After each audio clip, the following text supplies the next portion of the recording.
Hi, everyone, and thank you for joining us today for our webinar, Downsizing Your Debt. My name is Kelly Blount, and I'm the Program Marketing Specialist here at General Electric Credit Union. We're so glad you've joined us as we have a great discussion planned for you and wanted to thank you all for tuning in from the comfort of wherever you're joining us from today. And with that, I'd like to turn things over to Todd Moore with Trinity Debt Management to introduce himself and take us through today's topic. Thank you so much, Kelly. Great to be back with everyone today.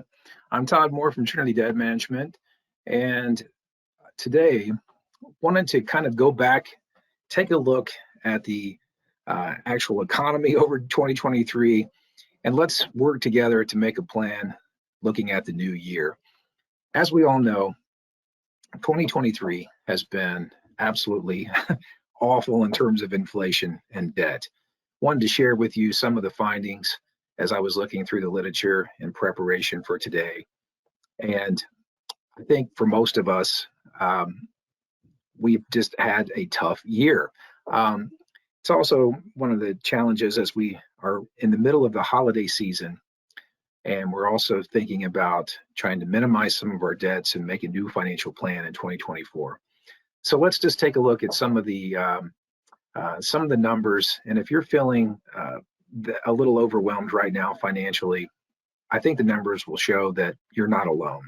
So I looked at the survey of consumer finances through the Federal Reserve, and probably don't have to convince you of this, but from just looking at the numbers alone, inflation reached a 40-year high. We know that that kicked off really last year.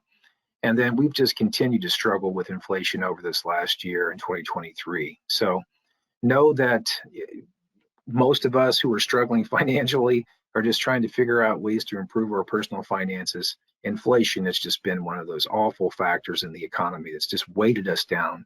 And for most of us, either diminished our savings or put us further in debt. Also looking at the Center for Microeconomic Data, again, Federal Reserve data here. Just want to run through this list as well, just to put us, kind of set the context here for what we're really working with, looking at 2024. Looking at credit card debt alone, this was, and at Trinity, you know that I'm working with credit card debts every day, just seeing some really interesting things happen in the economy. So I wanted to share a couple findings with you here. You know, this was a finding that I thought was really shocking in many ways, that we've passed the $1 trillion mark in just overall credit card debt in our country at this point. That is a shocking number. And what's happening for many families, certainly have seen it here at Trinity. You may be struggling with this issue as well. I know my own personal finances have been affected as well. Many of us have tried to really budget our funds as much as we can, but credit cards has been that supplemental, just a small amount supplemental just to get us through when we may have not made enough money, or inflation, you know, wiped away some of our savings, or just our overall costs have increased. So we're using credit cards to supplement our spending, supplement just getting by. That's how we've passed that $1 trillion mark. So if you're in that situation as well, and I'm talking with professionals and folks all across the country here at the office, and many of us are having a similar problem, the data certainly reflects that finding as well on a national scale, past the $1 trillion mark in credit card debt. Also looking at the interest rates for credit cards alone, you know, average rates now 25.5% or 24.5%. I found this to be really interesting here at work. I'm seeing here at Trinity, we're seeing rates that are 37% interest rates. Interest rates have just continued to go up. Again, using that strategy as a way to kind of try to bring inflation down. But for many of us, when we've accumulated debt and then also trying to pay it off at this higher rate, you see where this is going. We're really struggling at this point as we end the year in 2023. Also, last 5 consecutive quarters, interest rates continue to go up, and we're just continuing to see the overall amount that households are carrying in overall debt at this point. I think right now it's past $10,000. You know, early on when I started to see families carrying beyond $6,000, I knew that that was a reason for concern. we're well past that now. Most of us are carrying, on average nationally beyond $10,000. And then lastly, we talked last month, I believe, a little bit about a little about the federal loan program resuming and just overall challenges with our new student loan payments coming in. That puts further stress on our overall debt level and our ability to manage these funds through time. So it's just a tough time right now financially. And if you're finding yourself in that situation, just know that you're not alone. And hopefully today what we'll do is we'll tackle some of these statistics by using some smart strategies and using some of the tools at General Electric Credit Union to help us have a better year financially in 2024. So how do we get ourselves out of this mess? How do we actually downsize our debts in 2024? I'm going to ask you just to step back for a moment and really just kind of prioritize, take a look at your overall outstanding debts, figure out where you're at right now. I went through a long list of things, and we're seeing, again, credit card debts, record levels of credit card debt. We're seeing folks borrowing from their 401ks. For a lot of families, we see that their savings or their emergency savings was diminished. Right now is a good time to just set some things in motion in terms of just analyzing your overall spending, taking a look at where you're at. So good idea of this, just, if you've borrowed, we want to just take a look, write down all those things where you're owing funds or you've accumulated additional funds. And this is going to be kind of a mixture, I think, for many of us, where we're looking at unsecured and secured debts. And then you may have also borrowed, again, looking at the literature, I think, and I've seen many families here who've borrowed from their 401k or other retirement loans. Those all become part of those outstanding debts that we want to review. And so that's just looking at our overall debts, trying to prioritize, have a starting point. Where do we begin with this journey? Second part of this is we're going to look at our spending. Now, I know in this year, my spending habits have certainly changed for better and worse. I've tried to minimize my overall expenses as I'm sharing this information with you, but I'm also struggling at times to keep up with inflation myself. So we look at our spending habits. I'm going to show you, we want to use the tools that we have through the bank and the credit union. And also we want to use some tracking tools that I'm going to introduce here in a few minutes. But we've got to step back and analyze our spending. So this is where it's going to become, shifting behavior in 2024 is going to be very important, not only on looking at how we minimize our debts, but just watching what we spend through time. If we're going to make a plan to really diminish our debts, eliminate these debts moving forward, just downsize from where we're at, it's going to be very important that we set these two pieces in place now as we align our strategy moving forward.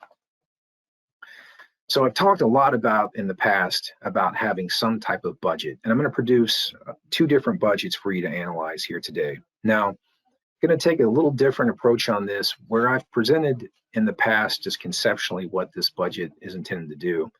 Really what I'm hoping today is that it gets you thinking about what your budget will look like in 2024. I want to spend a lot of time, obviously here it's asking us to put required expenses away. It sets a savings category, has some discretionary spending. Ideally, these are some nice, buckets of funds to kind of understand how we take our income, divide that income to meet our overall expenses. But when we've accumulated a lot of debt in 2023, we have to really be savvy about how we structure funds. So where we see here in the past, we may have talked about, having 30% for discretionary spending. You're going to see where these percentages really need to shift. When you prioritize that list of all these various debts that you may have, whether it's credit card debts, secured debts, other funds that you may have borrowed from, this is where we have to align a budget and figure out, we're going to use a budget to align those expenses and to be able to quantify the exact dollar amounts that we need to pay off these debts.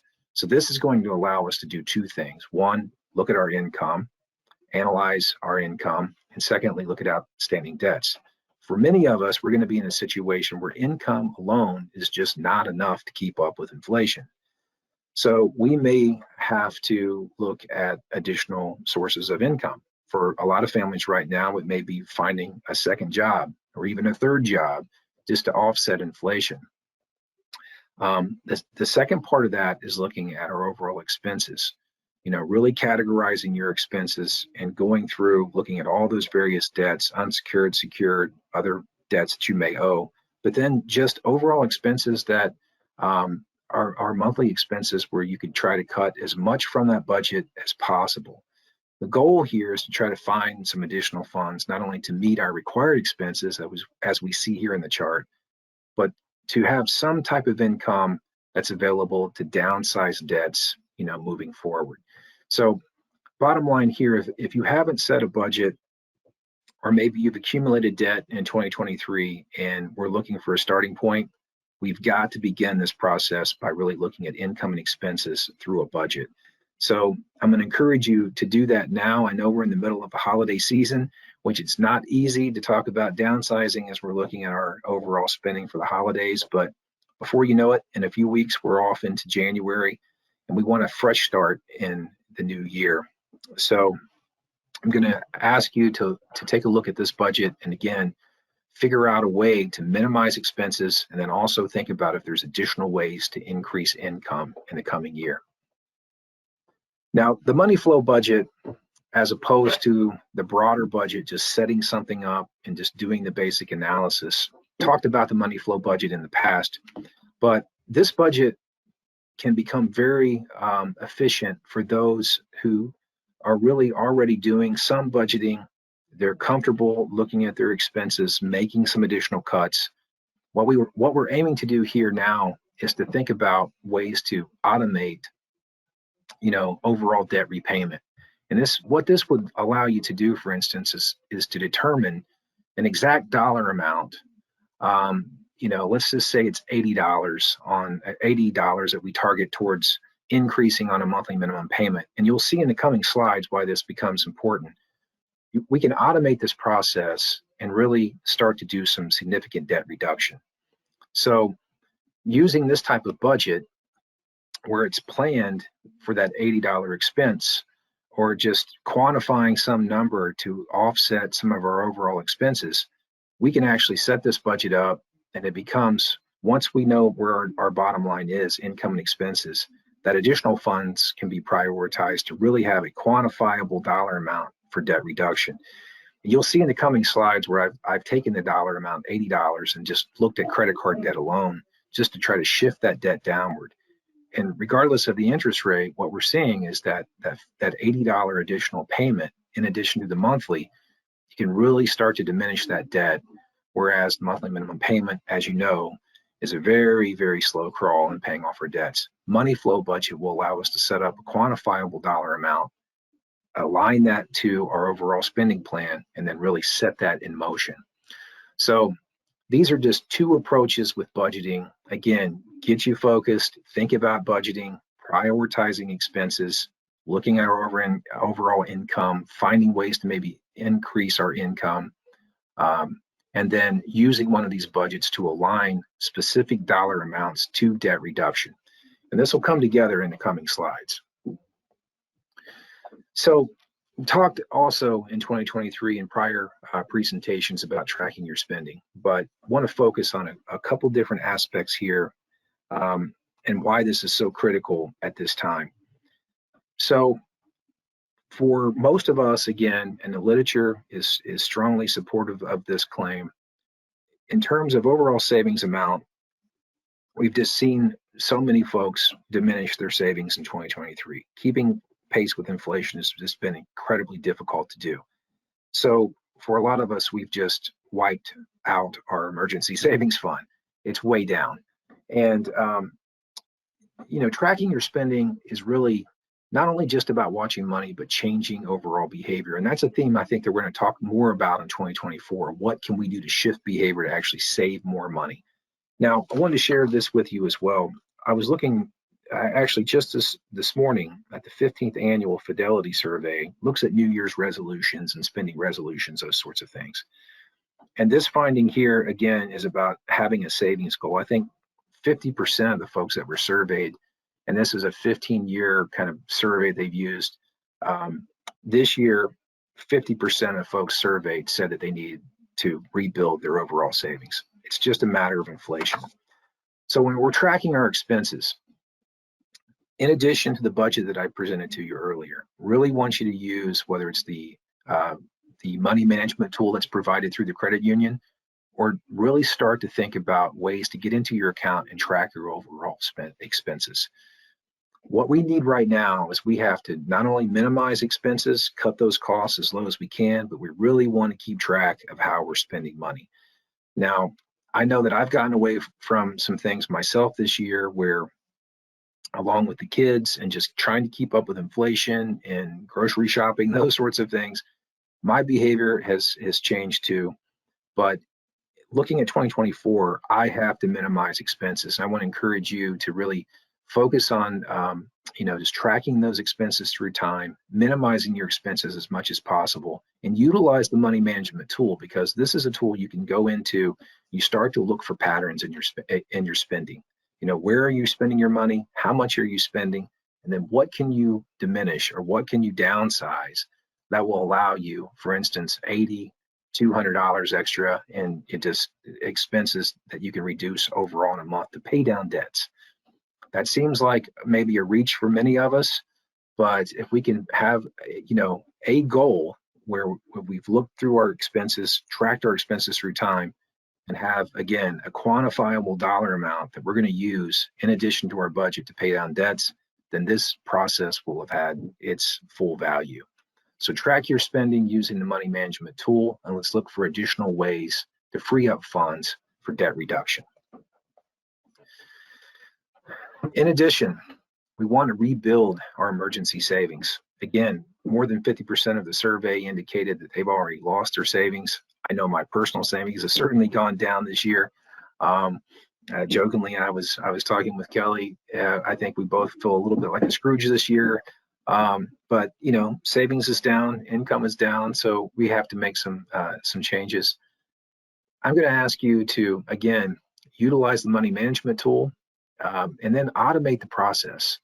If you found that your overall savings has diminished, let's find a way to actually use our account to rebuild savings moving forward. And this can be done in incremental ways.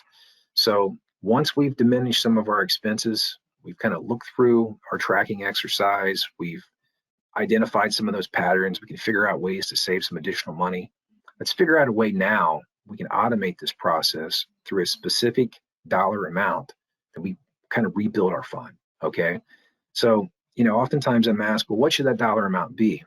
Well, I can give you a lot of percentages, but the bottom line is how much can you afford to put towards this process? Set your budget up first. Go back to that very first step. Let's look at our budget. Let's look at our income and expenses. Let's figure out how much we have left. But we do want to have some type of savings goal, because here what we're able to do is go into that emergency fund and not, have more debt, credit card debt moving forward. If we can go into this account and help us from accumulating additional credit card debt moving forward, that's really the goal here. So go back, take a look at your overall budget. Let's figure out what we can put here. If it's an incremental amount, try to do it, depending on your pay structure, if it's weekly or every 2 weeks, however you may get paid. Figure out what that dollar amount can be, and then let's automate the process. And here's where you can use that money flow budget that I presented earlier. We think about automating the process. This could be done where we set it up through the credit union to pull that account, it goes automatically into your savings. We build that fund through time. And this is going to take us some time. This is not something that will happen, overnight, but let's set at least a 6-month goal to say, within the next 6 months, I plan to be at X amount, and you determine what that amount's going to be. And then let's automate that process so that we have a quantifiable amount that's pulled from our pay, from our bank account per pay period, so that we can rebuild that fund. And then lastly, if you want to do payroll deduction, you can do that as well. Automate that process so that you have some small amount that's going into savings. So however you use this approach, whether it's through, the account itself at the credit union or through payroll, please focus on rebuilding that emergency savings so that we don't accumulate more credit card debt in 2024. Just go through this slide quickly because I think I've made the point, but one thing for sure is if we're in a process where we're earning more money, put that, I'm calling it a windfall, but in many cases, it's going to be probably just helping us balance our overall expenses, but we want to deposit that quickly into savings and build some savings. If you're making additional funds, we're going to align that to not only some savings in our emergency savings fund, but we want to quickly rebuild that fund. So if you're working in addition, make certain that those funds are going into some emergency savings, and then treating that as a monthly predictable expense. That's where a budget becomes handy. And then lastly, if you're not fully contributing to your IRA or 401k at this point, whatever retirement structure you're in now, want to encourage you to do that. It certainly is part of a savings goal in 2024. I know we're talking about downsizing debts, but one of the best ways to beat inflation is to make certain that you're putting your money away in a fund that will earn through time. So lots of ways to think about this topic, but just be very proactive in the next coming months about setting up a budget and really taking steps to rebuild and align your fund so that you rebuild savings and work towards a debt reduction goal. So now let's shift gears and let's really get into some of the strategies for doing this work. You've taken a broad look at where you're at. We're going to think about our expenses. We're going to track. Now we really need to put this into practice. And this is where I'm going to present to you several different methods and approaches. And I'm hoping that this will, stimulate you thinking about what approach might be best for your own particular situation. All of us are in somewhat different places, so I've tried to cover a broad range of options to really help you apply the work that we're doing today. Now, the first thing here is where we really focus on our budget and just work towards paying more than the minimum. I think most of us know that monthly minimum payments, we know that we're going to be in debt practically forever. It's going to take a long time. So we want to accelerate that process. Now, I've used credit card calculators for a long time. We have some internally here at the office that we use, but for folks who are on the call, I've used the Capital One credit card calculator. And what this will allow you to do is, as in the example here, you can see your overall amount. I've got it listed as $5,000. It'll allow you to take the dollar amount, the interest rate, your monthly minimum payment, and then quantify that, okay? You figure out what that actual number is. So in this example, what I've tried to look at, I got a $5,000 credit card at 25% interest rate. 3% of that's roughly $170. I'm trying to figure out, what do I do to get out of debt? How do I downsize this debt? Well, I've got to pay more than the monthly minimum. The question is, how much more will make a difference? How quickly can I do this work? So earlier I talked about just finding $80 somewhere in my budget. So what I've done here, I've made these two, we've just taken two approaches here. Right now, monthly minimum at 170, you can see it's going to take me 46 months. I want to accelerate that process. I add $80. I get to $250 monthly minimum payment. You can see where I've cut that down now to 27 months. And obviously the interest rate has continued, or the interest on the account has continued to decline as well. So we're downsizing debts. And this is something that I would encourage you to do when you set up your budget. Lay out that list. Here are the number of cards that I have. Here are the interest rates. Here's what I'm making in terms of monthly minimum payment. And then you want to play around with the numbers, okay? Use the Capital One credit card calculator to help you do this work. But kind of make yourself, if you want to build a spreadsheet, that's one approach. Or if you just want to, pull out a piece of paper and start to work your way through this process, either way, it will help you get to the bottom line. If you have, first you want to figure out how much you're going to have to do this work, but this is how we apply this strategy. Figure out how much we can apply in addition. And I would just encourage you, if you can find that $80, whether it's through tracking or through just minimizing overall expenses, you can see the value here of just making an $80 payment in addition to our monthly payment and how significant that is and just reducing overall debt. So apply that strategy and use our budget and the tracking tool that we talked about to make this strategy work for you. The second approach is looking at credit card balance transfers. Now, there are a lot of offers that I've seen here recently. In this particular example, to do a balance transfer, it's going to be credit score dependent. Okay, so in the first example, you're just doing the work on your own. The second example with credit card balance transfer, it's really going to be dependent on whether or not your score is strong. You're carrying a balance, that balance has gone up, but you've got a strong credit profile, good credit history. So offers will come your way. Now, oftentimes what will happen is it's going to not only be dependent on your credit score, but it's also going to be time bound. So let's say, for instance, right now you're carrying $10,000, maybe more, in credit card debt. You can transfer over to a 0% card at a 0% balance or interest rate, 0% interest rate, and then you work to pay that off through time. The question is, can we pay that off within the 12-month period? So, as you do this work, yes, you can minimize or downsize debts by doing this. What I would challenge you with, though, is to look at the details, make certain that you can pay this off within the 12-month time frame, and that you're looking at the interest rates post 12 months. So right now, if you're at, let's say, for instance, that you're at 17.5% interest, you go down to 0. You did not pay it off within the 12-month time frame, and then it goes up to 25.5% interest. Well, now you're going to be paying more. So as you look at the credit card balance transfer option, the devil's in the details. So make certain that you're focused on affordability. Can you do the work? And then secondly, should you not make, if you cannot make the term, whether it be 12 months or even shorter, really that will determine whether or not this is a viable option for you. I also want to encourage you to think about a consolidation loan with the credit union.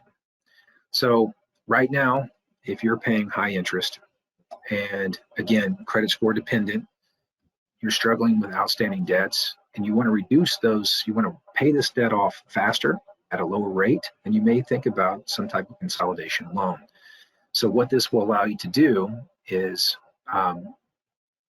take that, you can consolidate at a lower interest rate and figure out, a reasonable time frame to reduce this overall debt that you're carrying now. So if you find yourself in a situation where you're just struggling and you're paying at a high interest rate, I'm going to encourage you to reach out, speak with a loan officer, and let's see if this option may be viable for you.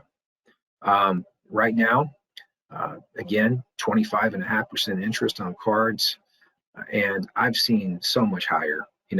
I referenced earlier 37% interest. I guess the point I'm trying to make here is pretty clear. If you're struggling with debt and you're paying at a high interest rate and your credit score is strong, you might want to think about a consolidation loan where you can take multiple balances and just pay that off through a consolidation loan and at a lower interest rate. Don't hesitate to reach out to the credit union, and they will be able to provide any details on the consolidation loan to you and help you pay off your debts. I've given you a couple different examples here, and it's a similar example with just trying to accelerate that loan payoff. But in this case, we're just looking at how much you could save in interest. In this first example, again, using $10,000 and a 25% interest rate, you can see that at this rate, it's taking 99 months to pay that off, $13,000 in interest. If we were to do a consolidation, we could reduce that rate down to somewhere around 11. We cut that in half, and look at the interest that we're talking about here, significantly lower, 2,655. So it's a similar approach in that we're trying to minimize our overall debts by getting a better rate and finding a way that will meet our situation. So I encourage you to talk with the credit union about this particular approach. Refinancing, again, this is another credit score dependent approach, but you can either shorten or lengthen the time for repayment. But again, this is one of these situations where if we're looking to lower the overall interest rate itself, and we have the income to actually accelerate our repayment plan, then this could be a good option for you. Say for instance that we have the additional funds, we just don't want to pay on this account through a longer period of time. We can refinance at a lower rate. Our overall payment will go up if we shorten the term, but long term, we're saving so much more money. So if you're looking at, having the additional funds and just wanting to beat those higher interest rates, you might want to, again, speak with the credit union about finding a way to maybe refinance and use this particular approach so that we can minimize these debts that we have now and then free up some additional funds for the second part of the year. Or moving forward, have more funds to work on other debts to pay down in 2024.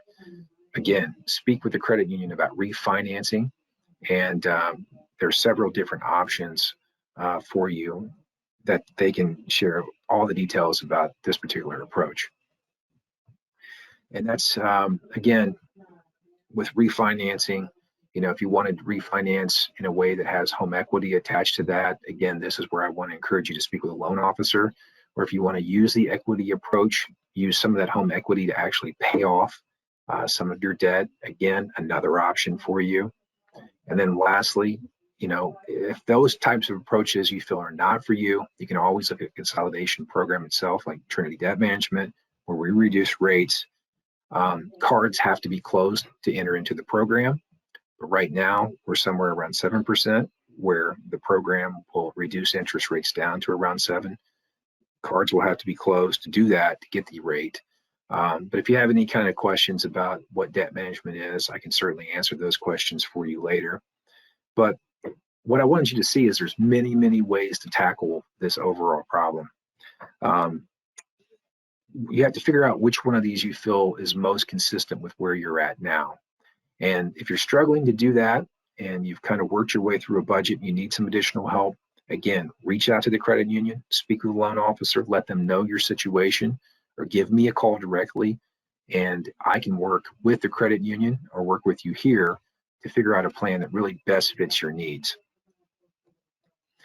So I wanted to go through quickly a couple different repayment strategies focused solely on credit cards itself, because as I mentioned, we're past the $1 trillion mark in terms of overall credit card debt, and really want to provide you some tools that you can use after the webinar to just apply this to your work now, really help you move forward in a positive way in this next few months.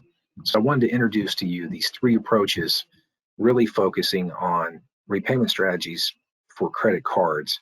And you'll see that this is going to be aligned again to some of those strategies that we just talked about. You may want to use, the credit union loan approach to go through this direction, or we may want to look at just some of these other repayment strategies. So you're going to have a lot of options in terms of how you tackle this particular situation. But in terms of overall credit cards, the credit utilization approach is really looking, I'll take you down to that third bullet point. We're looking at somehow reducing down to 30%. So, FICO would say we don't want to carry more than 30% of our overall balance. That's where we start to see the likelihood of delinquency and default. And the credit utilization method, it begins by prioritizing debts from lowest to highest. And then what we're trying to do, we take our budget, we figure out a way, how do I minimize the overall debt level so that I can pay off somewhere around 30%.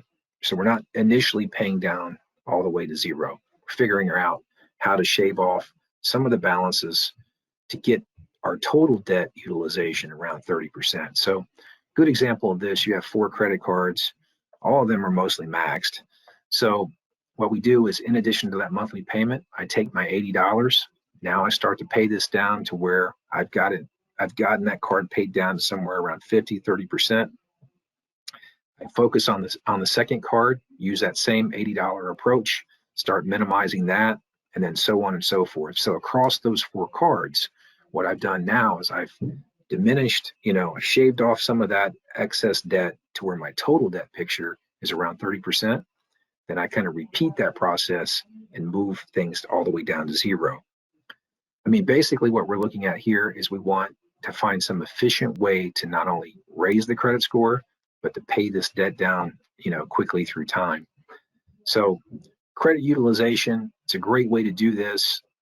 Again, you can quantify that dollar amount using the credit card calculator. But once you prioritize from lowest to highest, we increase our monthly minimum payments, and then we roll funds forward, kind of figure out how to effectively shift the credit debt ratio. I think it's very motivational. I think what you'll find in this particular approach is once you start to get a sense of momentum, it really moves us forward, and it will keep you focused on your overall debt reduction goal. Second thing here we'll look at is the interest rate approach. Now, in this particular approach, what we're looking at is really just looking at rank ordering our interest rates. Some folks would like to go this route because they want to figure out a way to shift the overall balances on cards that are carrying high debt with a high interest rate.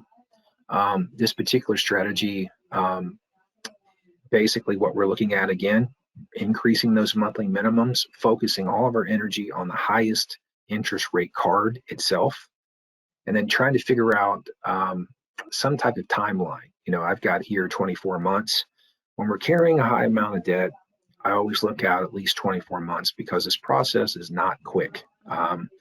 It does take time not only to reduce the overall amount, but to show an increase in the credit score itself. So one of the things I want to encourage you about here that's different is among, let's use that same example. So among the 4 cards that we have, I'm only focused on the highest interest rate card primarily. Sometimes this can be somewhat fatiguing as we go through this process.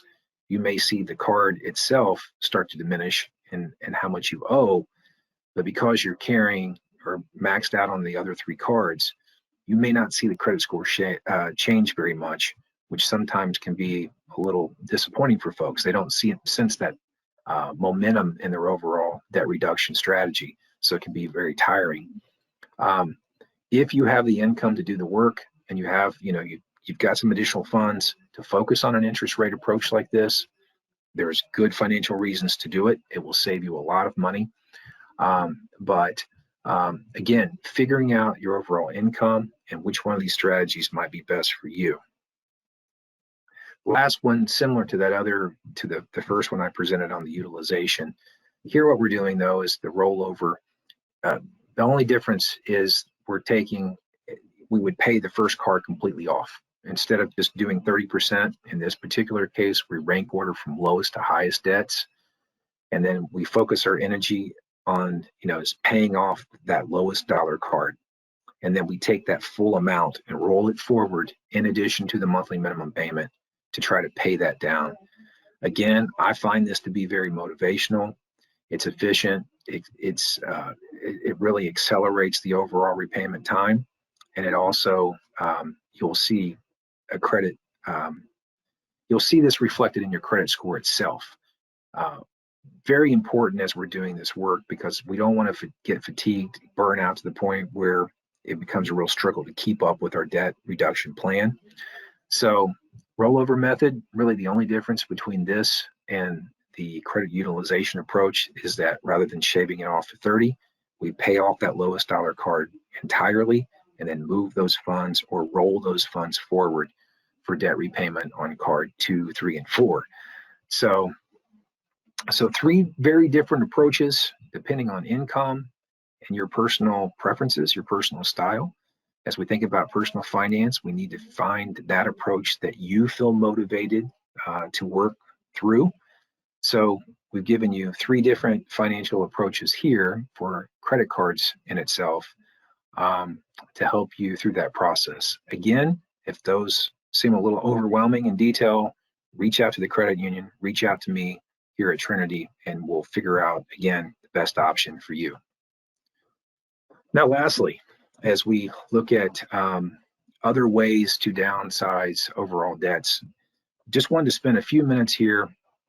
First, I would encourage you, we went into, had a really good seminar this year just looking at student loan debts. If you have not reviewed that webinar, I'd ask you to go back and take a look at all the details.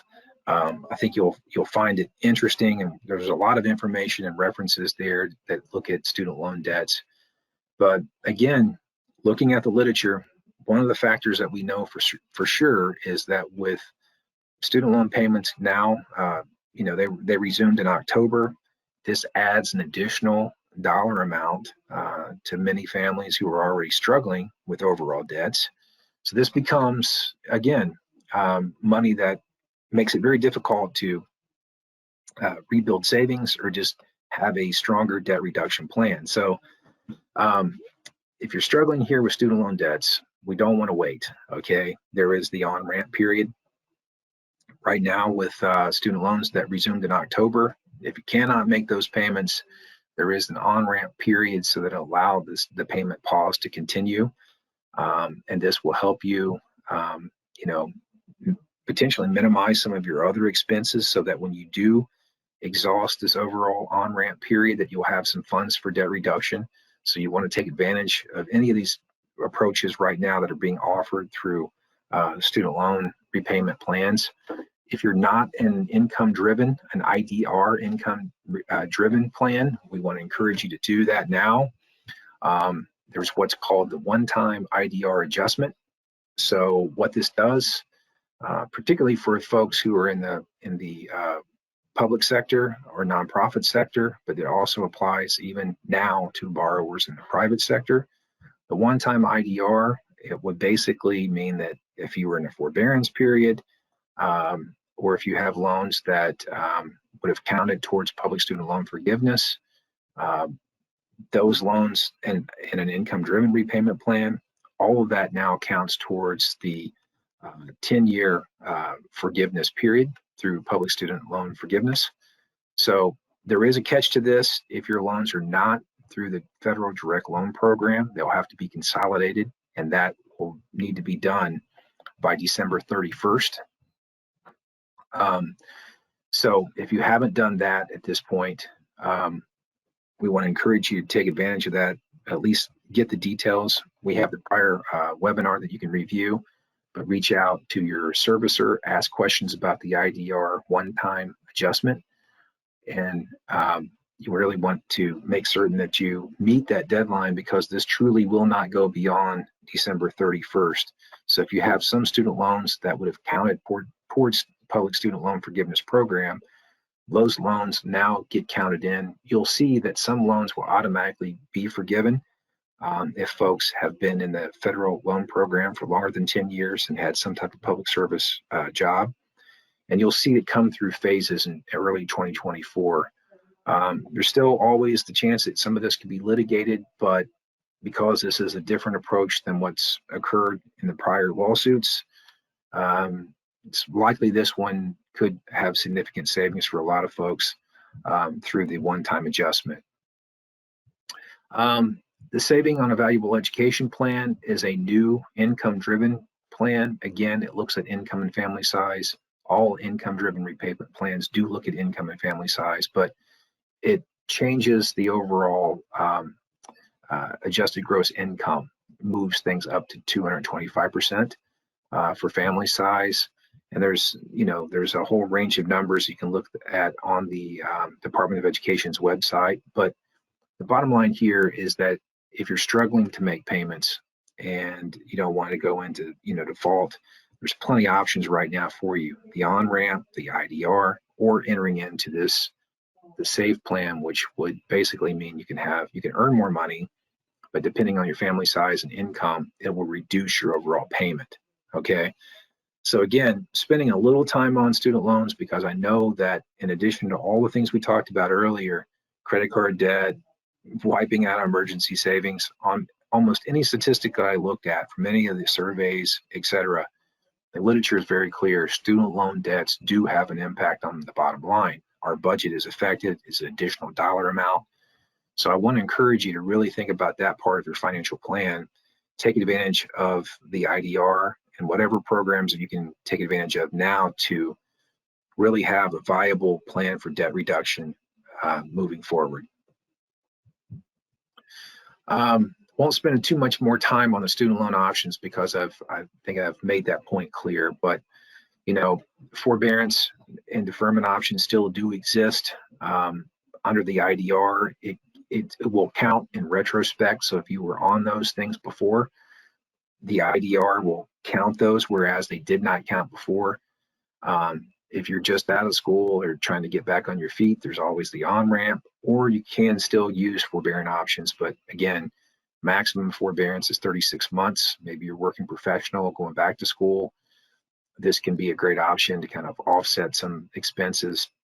In the end, it's always going to cost us, but it frees up some additional funds for debt repayment or for emergency savings.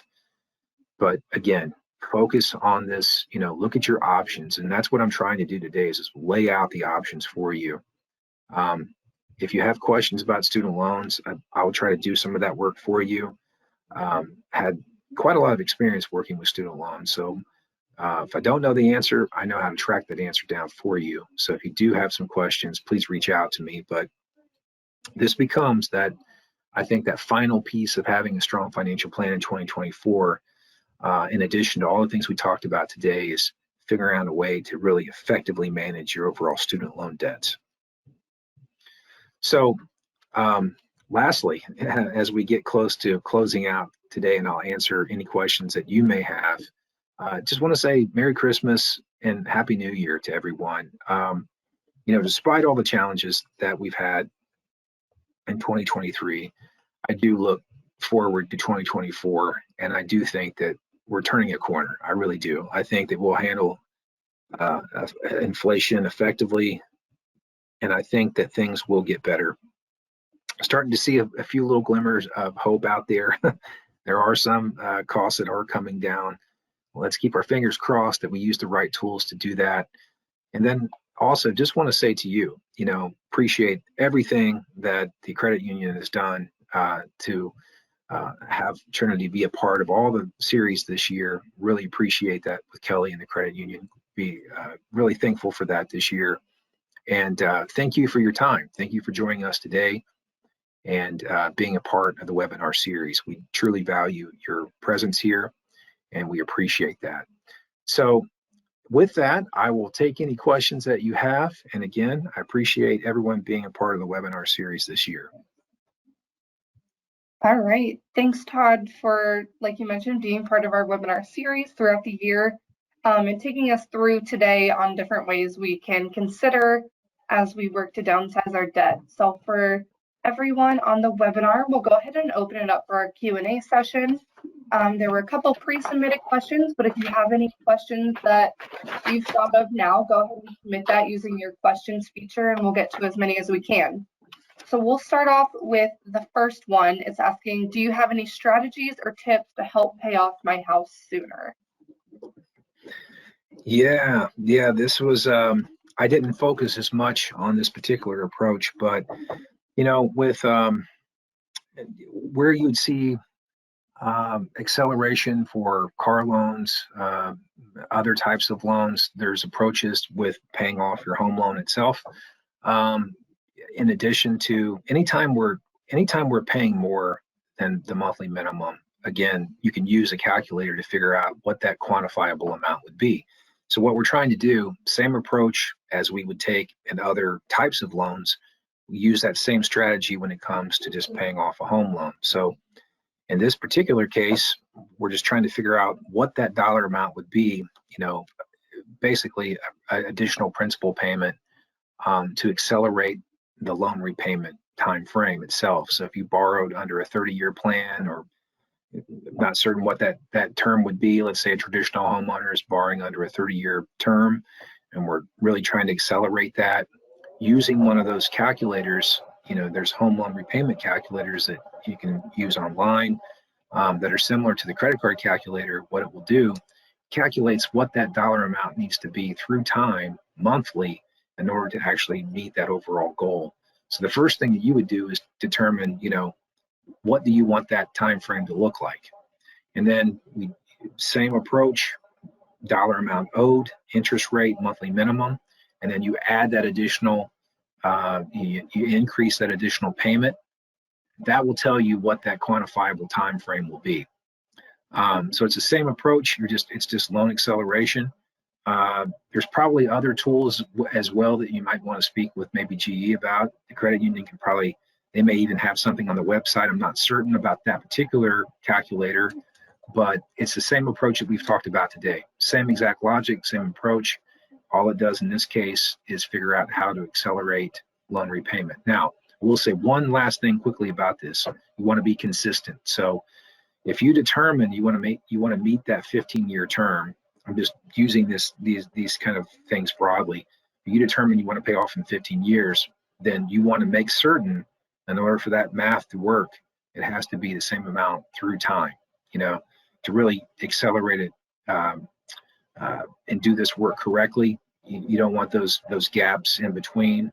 You got to stick to the calculator. If it says X amount, you stick to that every single month, as closely as possible to meet that 15-year term.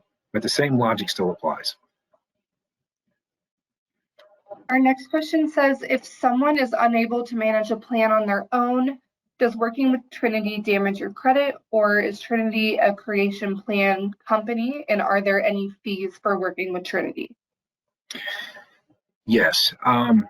No, Trinity is not going to damage your credit. And there are minimal fees in working with Trinity. Our fees are capped by state law. So our fee is $50 per month, regardless of your debt amount. That's a state mandate. We cannot charge you more than $50 per state law. And that would be not only for Ohio residents, but for all the states that we work in. We work in 48 states, I believe. So in most states, it's $50. Some states, it's only $35. So you have the fee cap. The debt management program itself, that's where that fee would apply. If you're looking for budget and credit counseling, in most cases, I can do that for you for free. Credit reports, I can do mostly for free as being a member with the credit union. And then that last question about your credit score itself, one of the great things about credit counseling, and it's not only unique to Trinity, it's all credit counseling agencies that operate under state law that are nonprofits. You close your accounts out, you pay at a lower interest rate. So again, you might pay at a 7% interest rate. That's about average now. Used to be lower before inflation, but on average around 7%. Once you've paid off through the program, the reason tag changes to paid. It'll say paid through a debt management program. Once you've paid, that's removed. It just shows paid. So creditors, GE, nobody else knows you went through a debt management program. It just shows that you paid the account. And that's one of the true benefits of being in a nonprofit credit counseling program, is there's not damage to your score. You can rest safely in a credit counseling program. Our next question says, what should be the priority between building savings versus paying down high unsecured debt? Yeah, great question. So I know I talked a lot about savings today, and I know that I talked a lot about in previous presentations about having to do both at the same time and the struggle to do that. If you get in a situation where you at the bottom line for most of us is we only have so much money to do this work. There's only so much to go around. And when we try to prioritize, I would say, even if it's some modest amount, if it's $20, anything that you can put into that overall account just to generate some type of emergency savings, those are funds that it just helps offset some type of future cost, which certainly will come. There's always a risk, okay? It's never going away. So at some point you may need those additional dollars, and you can almost assure yourself at some point you are going to need those funds. But in terms of prioritizing things, again, set aside, you want to do both. You really want to set aside some small amount that you can just, even if it's modest, start putting that away, and then secondly, the most important part on the debt reduction side is to use your budget and to figure out, again, that quantifiable amount. Is it 50? Is it 80? Is it 100? What can you afford to increase that monthly minimum payment? That's where that credit card calculator comes in handy, because now, as opposed to just saying, I want to pay off my debts, you've got a real number and you've got a real method that will lead to an outcome. So I know that it seems like I'm slicing and dicing this, but you really can't be successful unless you have some modest savings going there. And you might be able to automate that process like we talked about earlier through payroll deduction or just using your GE account, your credit union account. Modest approaches are fine, but in terms of prioritizing your outstanding debts, I would take, either the utilization method that I outlined or the rollover method, and then figure out from your budget what that exact dollar amount needs to be to show some movement, if you have questions about that, you can always reach out to me, but you really want to be able to use that calculator to say, if today you're paying, 120 and I up that by $50, you've already got an outcome. You know that through time, that's going to start to diminish your overall debt reduction. So it's a very efficient way to do the work. And if you just need a little help setting that up and figuring out how you start that, just give me a call. You've got my contact information here. There's no fee for doing that. I'd be glad to help you. And it looks like this might be our last question with the time. It's asking, how does a debt in collections affect my credit, and how long does it take to repair the credit? Yeah, so collection accounts themselves are always, the activity leading up to that collection account is what's going to have the most impact on your score. So those months that you were late, that's your payment history. Those are the things that actually damaged your score. Once it gets sold to a collection agency itself, the statute of limitations in Ohio is 7 years. So you have basically the clock starts ticking once it's reported, date of first delinquency, once it's reported to the credit bureau itself.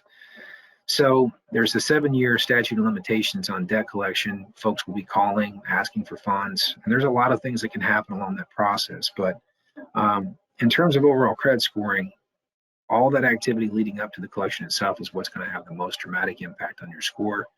And then an account that's just in collections, again, if you're looking to strengthen your overall score, you want to rebuild your payment history itself, because again, just paying that debt alone is not going to be enough to actually strengthen your score. So that's another one of those credit scoring questions that I'd be glad to help you with. But once that's in collections, we have a tendency to focus on what's in collections, and it is important because we want that paid at some point. But if you're only focused on the collection account and you're not focused on rebuilding your positive payment history, you're not going to see your score move. So even with that account in collections, if I was to prioritize, again, not to give, talking out of both sides of my mouth here, but we want to do two things. We want to figure out a strategy for debt reduction, figuring out how to pay off that collection account, but we also want to take some approach working with the credit union, working with Trinity to increase and rebuild your payment history so that you can actually have a positive score through time. That takes a strategic approach to do that. But in terms of overall impact to your score, again, the collection account, once it's in collections, it's really a matter now of that activity leading up to the collection, and then it will remain on your credit report for 7 years. But just reach out to me. Let me take a look at that. I can pull a credit report for you, and I can give you a very detailed response in terms of how to best tackle that particular debt. But last thing I'll say about that is, again, if you are struggling with that particular approach and you're not working on your positive payment history, this is where the tools at the credit union can become very, very important, whether it's a small line of credit, small personal loan, or something else to rebuild your positive payment history. That is actually more significant than maybe even tackling some of that outstanding debt that you have right now. It's a strategic approach, but glad to help you with that. All right, thank you. And I know we are at our time, so that is going to conclude today's webinar. Thank you all so much for joining us. Have a great rest of your day and happy holidays.